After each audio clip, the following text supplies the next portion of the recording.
They dragged him out of the precinct in handcuffs. Cameras flashed like machine guns. Reporters yelled questions he didn't answer. And cops, his own team, stood watching from the steps. Some smirked. Others whispered.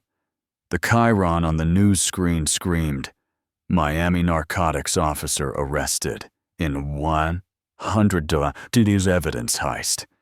The man at the center of it all, a black cop named Malcolm Carter, kept his eyes forward. No emotion, no fight, just silence. To the world, it looked like guilt. To the department, it looked like closure. But to Malcolm, it looked like checkmate. For weeks, rumors had been swirling inside the precinct. The unthinkable had happened. Someone had emptied the evidence vault, vanishing over $100 million worth of heroin from a supposedly secure police facility. No forced entry, no alarms, just gone. Internal Affairs was panicking. The DEA wanted someone's head, and when people started pointing fingers, they all pointed the same way at the new guy, the quiet black cop who didn't drink with the rest of the squad, who didn't laugh at their jokes, and who didn't look like he belonged. It's always the ones who act too clean. One detective muttered, "You think he's with the Haitians?" Another said. The whispers turned to statements. The statements turned to lies.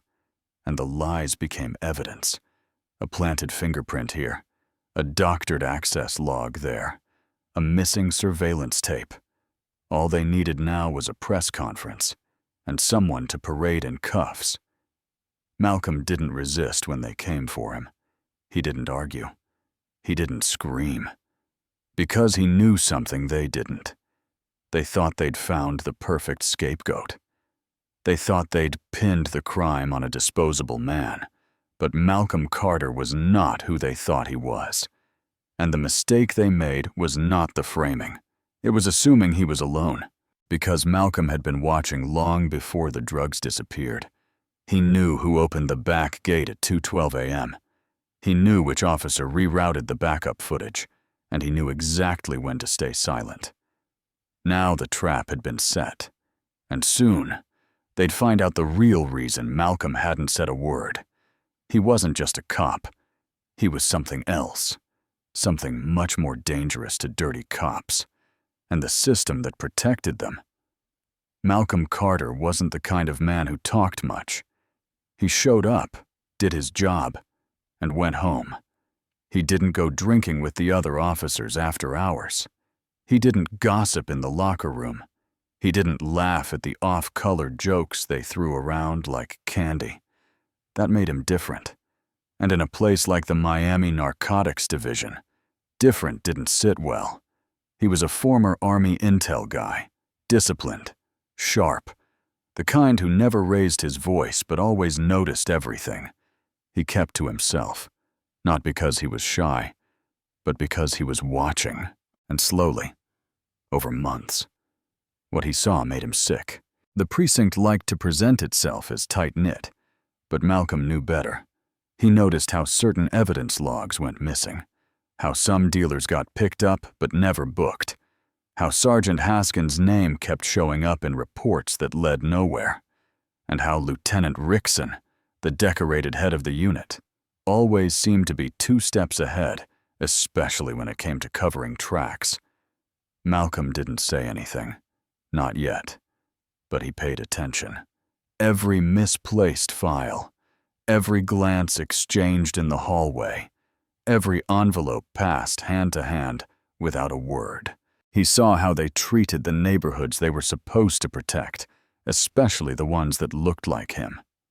They joked about cleaning up Little Haiti, but never about helping it. They raided homes without warrants, roughed up kids, then laughed about it later over coffee. It wasn't just corruption, it was rot. And Malcolm knew it went deeper than just a few bad apples. It was systemic, baked into the concrete of the station walls. So he played his part. He showed up early, filed his reports, took the crap assignments without complaint. They thought he was just another quiet rookie who didn't belong. What they didn't know was that every late shift, every minor detail, every offhand comment was being logged, because Malcolm wasn't just a cop. And this wasn't just a job, it was a mission, one he couldn't afford to screw up. When the heroin vanished from the vault, the whole department lost its mind. $100 million worth of evidence, gone overnight. No signs of forced entry, no alarms, just clean floors and empty shelves. The brass were under pressure. Someone had to take the fall. And who better than the black officer with no political connections, no union backing, no allies in the room? They didn't even hesitate. They planted just enough to make it look real. Malcolm's login was found on the security system at 3:17 a.m. A partial fingerprint showed up on the inner vault door, one surveillance feed accidentally deleted. It was too perfect, just messy enough to be believable, just subtle enough to dodge scrutiny. Within days, the story was set, the narrative written, and Malcolm was in cuffs. But what no one had asked was why Malcolm hadn't run, why he didn't say a word. Why, even in that moment, he looked like a man waiting for something, because the truth hadn't come out yet. And when it did, everything would flip. Malcolm's arrest wasn't just a scene, it was a show. They made sure of it. News crews were tipped off ahead of time. Officers who usually stayed behind desks suddenly found reasons to be near the front entrance. Everyone wanted to see the black cop get paraded out in cuffs. Lieutenant Rickson stood off to the side, arms folded, lips tight like he was holding back satisfaction. The message was clear.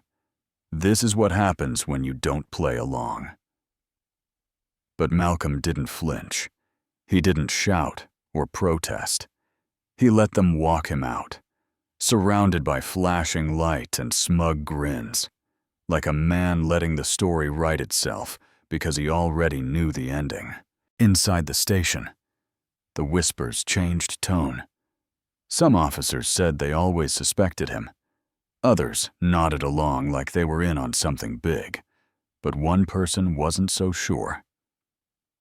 Officer Torres, a young Latino cop who'd only been on the force a year, couldn't shake the feeling that something was off. He had worked a few shifts with Malcolm and had seen the way the man handled himself with precision, discipline, and a kind of quiet purpose that didn't match the narrative being pushed. Malcolm never even raised his voice, but when he walked into a room, things got sharper. That kind of man doesn't steal from the evidence vault. Torres went back through the reports, rewatched some archived footage from the nights leading up to the theft. But something was missing. Literally, entire segments of video were just gone, labeled as corrupt files or technical errors. That might pass for a broken vending machine, but not for one of the most secure rooms in the city. Then there were the logs. Malcolm's name had been added to the security sheet, but not his keycard. His access code had supposedly been used, but the backup system didn't reflect the same entry time. It wasn't just sloppy framing. It was rushed, like someone needed a fall guy fast, before anyone started digging deeper, and now Torres was doing exactly that. Meanwhile, locked in a holding cell, Malcolm sat with his back straight and his eyes calm. He didn't ask for a lawyer. He didn't demand a phone call. He just waited, because he knew something they didn't. He wasn't really locked in, not in the way they thought. He had already planned for this, for months, maybe longer. And now, all the right pieces were moving, just not the ones they expected. The walls they'd built to trap him weren't walls at all. They were mirrors. And soon, everyone would be forced to look. In the silence of the holding cell, Malcolm tapped his fingers against the bench slow, steady, like he was drumming out a beat only he could hear. But it wasn't a nervous habit. It was a code. 3 short taps. 2 long. 1 pause. Repeat. If someone had been listening close enough, they might have realized it was Morse. And if they'd been trained to understand it, they'd know he wasn't asking for help, he was signaling readiness. Because Malcolm hadn't been caught off guard. He'd let this happen. Every step, every planted piece of evidence, every whisper behind his back had moved exactly the way he'd expected. He didn't need to stop them. He needed them to go all the way. That's how you expose a system from the inside. Outside the cell, the department was unraveling. Reports were being reviewed. Files suddenly didn't line up. The timeline was too perfect, too clean. And that's when the first real mistake happened. One of the patrol officers made a call to warn Lieutenant Rickson that Torres was asking questions. That call was monitored, not by internal affairs, but by someone else, 15 miles across the city, in an anonymous office marked Records Division. 2 federal agents looked at each other and nodded. They'd been waiting for the trigger, and Malcolm had just pulled it. Back at the precinct, Lieutenant Rickson stayed calm on the surface, but he felt it. A shift. People were talking more. Whispers traveled faster, and Torres wasn't backing down. Rickson tried to intimidate him, called him into his office, closed the door, stared him down, told him he should mind his own business if he wanted to keep his badge. But Torres didn't flinch, just like Malcolm. That's when Rickson realized something he hadn't expected. Malcolm might have been the fall guy, but he wasn't the only one watching. Within hours, unmarked cars began circling the station. Subtle at first, then less so. Someone in accounting flagged a payment Rickson couldn't explain. An internal tech found that the security system had been accessed remotely 3 nights before the heist. The FBI didn't raid with sirens blaring. They moved like shadows, collecting data, cross-referencing timestamps, building a wall of proof around the real culprits. And all the while, Malcolm sat quietly in that holding cell, knowing exactly what was happening. He wasn't waiting to be rescued. He was watching the house of cards collapse, exactly as he planned. Malcolm's arrest wasn't quiet. It was staged loud, messy, and public. Cameras swarmed the front steps of the precinct before the sun even hit the sidewalk. Someone had tipped them off, and it didn't take a genius to guess who. Officers who hadn't shown up on time in weeks were suddenly early, lingering near the windows, coffee in hand, waiting to watch the show. And there he was, the department's only black narcotics officer, escorted in handcuffs by 2 men who barely looked him in the eye. The media barked questions. Flashes popped from all angles. And behind the crowd, Lieutenant Rickson stood stone-faced, arms crossed, like a judge watching a sentence unfold. Malcolm didn't say a word. He didn't have to. His silence screamed louder than anything they could have scripted. But to the public, it looked like guilt. To the department, it looked like closure. And to the men who orchestrated it, it looked like victory. What they didn't see, what none of them realized, was that Malcolm wasn't resisting because he was broken.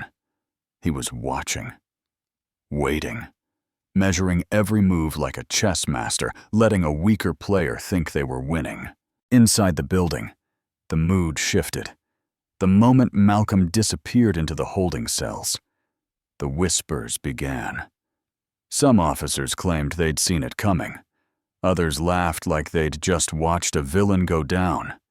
A few said nothing, which in a place like that spoke volumes. But one man didn't join the chorus, Officer Danny Torres. Young, sharp-eyed, and fresh enough to still believe in right and wrong. Torres had worked the night shift with Malcolm more than once. He remembered how precise the man was, how he wrote his reports down to the minute, how he didn't speak unless he had something worth saying. Malcolm didn't move like a criminal. He moved like a man with purpose. And something about the way everything unraveled, the timing, the evidence, the perfect little pieces falling into place, didn't sit right with Torres. So while the rest of the precinct moved on, he stayed late. He pulled surveillance logs, dug into access reports, watched footage the IT department claimed had already been reviewed. And that's when things stopped making sense. Entire time blocks of camera feeds were corrupted.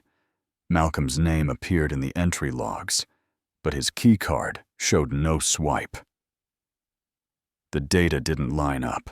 Someone had altered the system clumsily, but just enough to frame a story. Torres kept digging, and the more he dug, the uglier it got. The night before the heist, security protocols had been overridden from an external terminal. 2 hours later, a janitor reported seeing Sergeant Blake near the evidence vault off duty. No reason to be there. No official report filed. That report never made it to the main system. It had been flagged as irrelevant by none other than Lieutenant Rickson. Torres brought his findings to the watch commander, who told him to leave it alone. "You're new. Don't get in the way." But the words only made Torres more certain that something big was being buried. Meanwhile, in the holding cell, Malcolm sat still as stone. He didn't ask for a lawyer. He didn't demand a phone call. He simply observed. 3 taps. 2 long. 1 pause. Over and over again. No one paid attention. But if they had, they might have noticed the rhythm. It wasn't nervousness. It was Morse code. And it wasn't a cry for help. It was a signal across the city. In a nondescript federal building, 2 agents monitoring encrypted communications flagged the code. It was the phrase they'd agreed upon months ago. All pieces in place. Because Malcolm Carter wasn't just a narcotics officer. He was an embedded FBI operative sent to expose one of the most corrupt law enforcement rings in the southeastern United States. He hadn't just watched the drugs disappear. He documented the operation from the inside: names, dates, patterns, everything. The plan had always been to let them try and bury him, to become their scapegoat, because only from that position, humiliated, handcuffed, thrown under the bus, could the real truth come crashing down with maximum impact. And now, the clock had started. While Malcolm sat in silence, the precinct began to twitch. Officer Torres received an anonymous message: meet in the records room after hours. No cameras, no one else. He showed up, cautious, heart pounding, and there, sitting in the dark, was a woman he didn't recognize until she slid a badge across the table. FBI. She said one sentence: "You're on the right track. Keep pushing." And just like that, Torres wasn't alone anymore. Over the next 48 hours, the walls started closing in. The Internal Affairs Department suddenly reopened its review of Rickson's finances. One of the precinct's tech contractors was subpoenaed by a federal grand jury. A second janitor came forward, this one, with photos of Sergeant Blake carrying a black duffel bag into an unmarked van. Torres's evidence wasn't just compelling, it was damning. And the FBI had it all. They'd been building their case for a year. All they needed was a public trigger, and Malcolm's arrest had given them the cover to move without tipping their hand. Lieutenant Rickson knew something was wrong the moment he walked into the precinct and saw 2 unfamiliar men standing by the coffee machine. They didn't wear uniforms. They didn't introduce themselves, but they watched everything. And when Rickson tried to access the personnel files from Malcolm and Torres, he found his permissions revoked. That's when he panicked. He left early, called his lawyer, deleted emails, but it was already too late. That evening, as the sun set over Miami, unmarked vehicles pulled into the lot. FBI agents poured into the building not in a raid, but like they belonged there. Calm, efficient, purposeful. They weren't looking for drugs. They were looking for people, names, connections, records. And one by one, they started pulling officers aside for private interviews. By midnight, Rickson's office had been sealed. His desktop hard drive was in federal custody.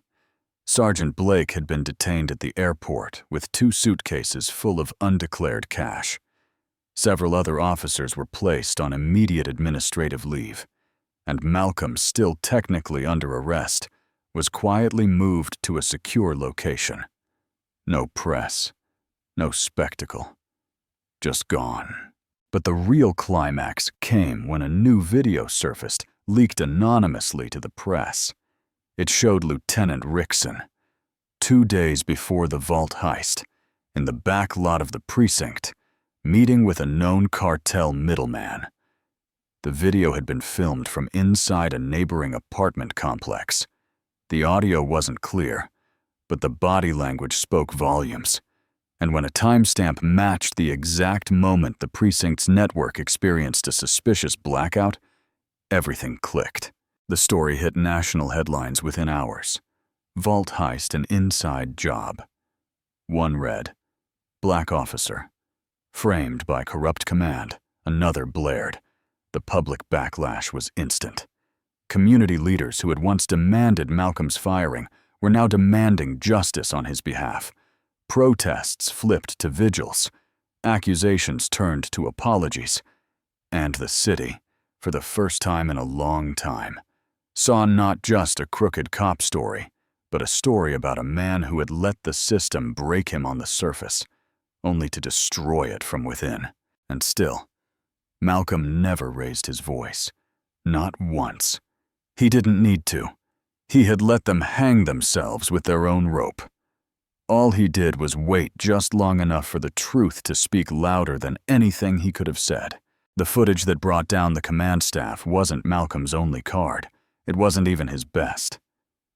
While the media frenzy erupted and Lieutenant Rickson tried to lawyer his way out of federal custody, Malcolm was already in a private debrief room, sitting across from the assistant director of the Miami FBI field office. No handcuffs, no charges, just a black folder and a thumb drive labeled Operation Wolfpack.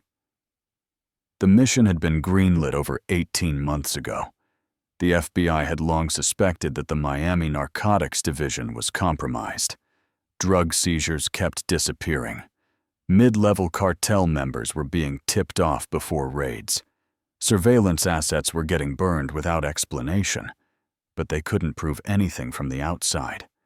They needed someone inside, someone who didn't just blend in, but disappeared into the room. Malcolm was that someone. He wasn't chosen because he was the loudest or the toughest. He was chosen because he understood how power hides in plain sight. He knew how to listen while others bragged, how to take orders without showing how deeply he was recording every word. And more importantly, he understood what it meant to be doubted, to be underestimated, to walk into a room full of men who saw his skin first and his badge second, and use that as camouflage. Malcolm's entire life had trained him for this, from his early days in military intelligence to his quiet, calculated work with internal affairs in other cities. He had seen how corruption didn't always come with loud threats and dirty money. Sometimes, it came dressed in crisp uniforms and clean paperwork. Miami was different, though. This was the biggest case of his career. And to crack it open, he had to do the unthinkable, let himself be buried. He recorded conversations with wiretaps planted in his patrol car. He logged evidence swaps during overnight shifts. He faked ignorance when officers joked about ghost seizures that never made it to the evidence room. He let Rickson believe he had complete control. Let Sergeant Blake taunt him with jokes about how the black guy better keep quiet if he wanted to survive probation.